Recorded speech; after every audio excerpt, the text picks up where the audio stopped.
Welcome to another exciting edition of the Million Dollar Peddlers. I'm Papergoy. And I'm Mr. Magazine. And every Saturday we try to bring you some BOLOs. I tend to find my things out at garage sales, estate sales, things like that. And you tend to have them coming over your storefront. Yeah, or all over the country. That's true too. But one quick thing that you're going to notice out of this BOLO, I changed things up a little bit. Keep everybody on their toes, and you're going to see what I mean when we get into my BOLOs. But we always have Mr. Magazine start us out with some good items, so take it away. All right. Everyone's heard that Marvel cards have been very hot. These are from a later series called Masterpieces. A lot of 14 packs, and it took a $170 off. Wait, those are unopened packs? That's it? Yeah, oh, like, the Marvel Masterpiece. Oh, I remember those. Yeah, it's like the second or third series of the Masterpieces, but you know, I think a full box is $500. What were the full boxes back in the day? Weren't they like $70, for like $2 a pack or something like that? Yeah, they were around maybe 50 to 70 when they first came out. Yeah, but you know, you see these packs out. Any Marvel cards, unopened packs, grab them. What'd you get out of that? 170. So you got $12, $13 a pack. Yeah. Wow, Good that's a nice little return.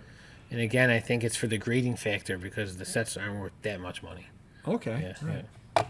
Well, one thing that a lot of people are doing on those, I don't know if you knew this or not, is they're calling things rookie cards. Oh, yeah, true, yeah, not a bad idea. All right, 1980 O-Pee-Chee Baseball Complete Set. It's got the Nolan Ryan card. There was not a Ricky Henderson in this set. They didn't make it for this one, but I took it off for $150, and it was high grade, pretty good condition. Yeah, I can't argue with that. Yep. The only question I have is, and I think we've talked about it. He did it. The employee. We won't mention his name. Some of the sets he decided to take the star cards on the show, and other ones he did not. So maybe because the Ryan, maybe he's a $10 card, not a big card, but definitely. All right, I put this up here not because this was any good or anything, but lately I've sold a lot of magazines with women in bikinis. I don't know what it is, but I guess it doesn't even matter the title. You know what's really odd? What? I've bought a lot of magazines lately with women in bikinis. Well, it's win-win. You're happy, I'm happy. But yeah, any different weird titles. There was Muscle magazines, obviously Sports Illustrateds and Cosmo, and just anything with vintage mainly. I would say would be more desirable, 70s and 80s. But I think I got $25 out of this one. Right, and that's kind of interesting too because it isn't even like you said bikini in the title. Because why would you? Right. Why would you say that? Yeah, that's interesting. Yeah. So maybe from now on, if you do have something you're listing that has somebody in a bikini, list bikini. I was going to actually use a swimsuit magazine because those were always popular. But then, I kept seeing all these different, just random magazines sell. Wow. So I don't know. Maybe it's that time of year and they're thinking of different bikinis to buy. Yeah. No, that's definitely old fashioned for sure. Yeah. I picked this up in a big Muscle magazine collection. This was a supplement with Bruce Lee on the cover. It was paper thin, only a few pages, and I ended up selling for $15. Can't argue with that because again, I think we've talked about supplements before. A lot of people will throw them away. Yeah. And that was actually $15 for something that other people would throw away. Cannot argue with that one bit. It wasn't vintage 1990s, so right. Yeah. So nice. Don't throw out your supplements. Well, I think they advertised just before our show here. Do throw out your supplements. Use my supplement. Exactly. And then lastly, you definitely can find these at flea markets, garage sales, Victoria's Secret catalogs. This one went for the $55.98. Oh, $55! Wow. Yeah, it is from the 80s, 90s, so you're looking at 30-something years old on 43 pages. But yeah, some of the early stuff do go for $50, $100. Because I've got some from the 2000s, and they go for $10 to $15. Yeah, they don't look like much, but they do sell. Oh, yeah. Holy mackerel! Yeah, because I do pick them up when I see them, but again, the stuff. For the 2000s, 2010, those go for $10, $15. Right. Still not bad for something other that got sent to you for free. But I bought that one collection. Remember, you made me buy it. I didn't want to buy it, and it's just sitting in boxes somewhere. Same type of stuff. Well, maybe a little newer, 90s, but still. Some point. Definitely. Alrighty, heading on over to mine. See if you can guess the theme on my stuff over here. Drawings lot of 6 pretty women fashion 60s fill-up. Unfortunately, I couldn't figure out exactly what these were used for or why. But they're just really neat little drawings, painting. This is where I'm slowly working into art. I don't know if it looks like it's probably marker, if I had to guess what it was made out of type deal. But the 6 of them, I ended up taking $30 on. I had nothing into them because they came in part of another deal, and I didn't really care too much about them. But they're pretty neat little items over here, and not the kind of thing I usually deal in. So can't argue with $30 for a throw-in on a deal that I don't deal in. Definitely. And then we're into another thing that I don't tend to deal in. Hair rinse, number 1, Platinum 1930s Art Deco. Now, as we've said in the past on the BOLOs, always use Art Deco. That's very, very Art Deco looking. I actually had a couple of these from a deal. I picked up, and I got the $15 out of it. So you cannot argue with that. Just nice. a neat little item there. Then we go off into another item I don't deal in. Are you sensing what the theme is here? I do see this, yeah. Yellow Bowl Pipe Cleaners, Kaufman Brothers, and Bondi Inc. package. So it's an unopened package. I took $10. It was been listed since 2016. You can find these things out there all the time. They're very, very common to find unused pipe cleaners. $10, can't argue with that whatsoever. I guess if you need pipe cleaners, it's quite the deal. Off into another item I don't deal in. Classical and Broadway cassette lot of 3. I think I took $15 on it, something or other like that. Nice. Basically, I was at a sale, and they had cassettes there, a big box of cassettes. Yeah. And I just said, what do you want for the whole box? And I don't think I paid $15 for the whole box. Listed some of them over on Discogs, listed some of them over here on eBay and Lots, et cetera, et cetera. Yeah. Pick up the cassettes if you can find them. Right. They do sell. People do still use them. Imagine what they would have sold for if they were right side up.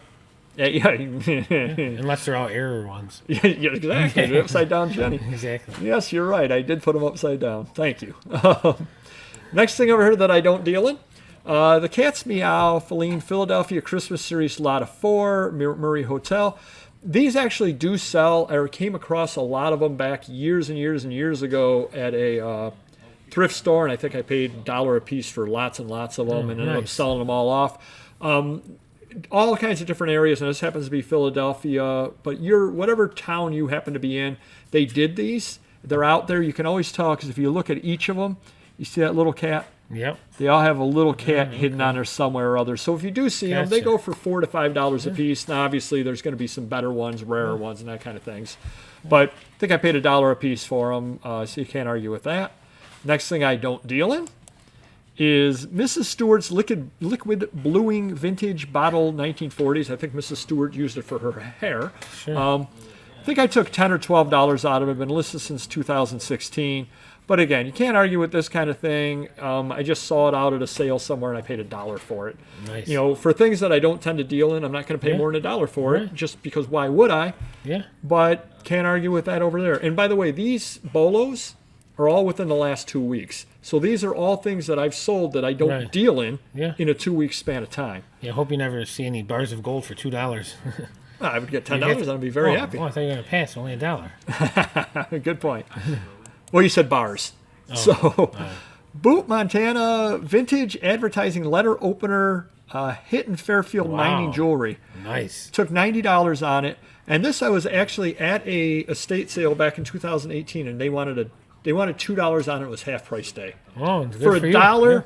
Yeah. So I got my $1 price, as a matter of fact. And again, I don't tend to sell this kind of thing, but I mean, just look at this. You just hold it. It's got some heft to it. Yeah. Thank you. You just absolutely knew, just picking it up, that this was worth more than the price they were asking on it. Took a few years, couldn't find any comparables, put it up at $100. Somebody offered me $90 and went over to Montana. That's perfect for like hiding in a cake.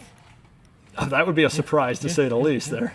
And then the last thing we have that I don't deal in is Adirondacks and New York Scrapbook Pictures Mock Execution. Ooh, wow. It is kind of really, really goofy. Jeez, it took forever to sell. I took a $60 offer on it. Yeah. But this was old school. I did take lots and lots and lots of pictures on it as well. So people definitely knew what they were getting.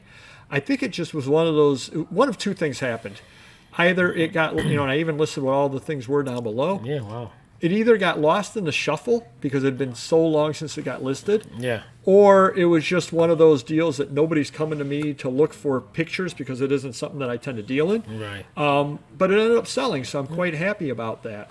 So hopefully you like this little themed episode where Papergoy sells pretty much nothing out of paper. Yeah, nice. But it does tend to show you that if you're out there and you keep your eyes open, you can find things outside of your niche, not pay a lot for them, and still make money. Because I know we had the one show where we were talking about whether you should specialize or whether you should stay in your lane. Yeah. And again, I'm a big fan of staying in your lane, but knowing enough about things outside of your lane that you're paying $1, whatever. Hey, it's a bottle with a label from 1952.